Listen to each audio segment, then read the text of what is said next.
नेहमीप्रमाणेच आज जे केंद्राचं बजेट सादर झालं ते निव्वळ घोषणांचा पाऊस असं म्हटलं तरी चालेल. जे सरकार इथल्या शेतकऱ्यांवर असेल,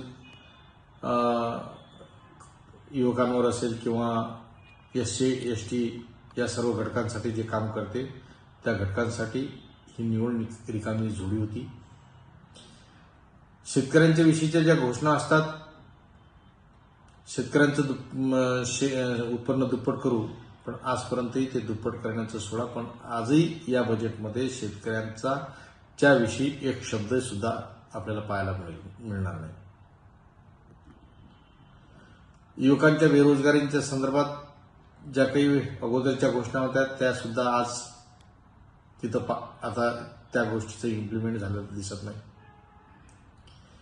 आणि ज्या शहरांनी यांना मतं दिले त्या शहरांच्या लोकांसाठी जर काय केलं, असं काय आहे या बजेटमध्ये असं जर विचारलं तर त्यांच्यासाठी सुद्धा या बजेटमध्ये काहीही दिसून येत नाही. फक्त आणि फक्त ज्या ज्या राज्यात निवडणुका होणार आहेत त्या राज्यांसाठी काहीतरी घोषणा, ह्या मग रेल्वेच्या असतील, नवीन गाड्याच्या असतील, नारळावरच्या प्रक्रिया असतील.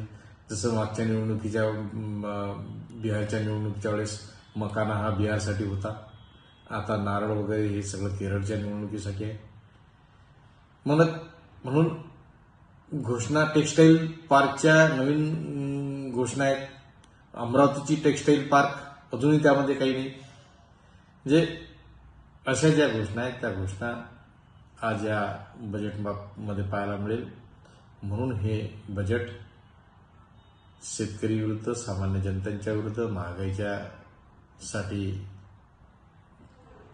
जुन्याच पद्धतीचं, आणि युवकांसाठी, बेरोजगारांसाठी सुद्धा हे बजेट दिलासा देणारं नाही.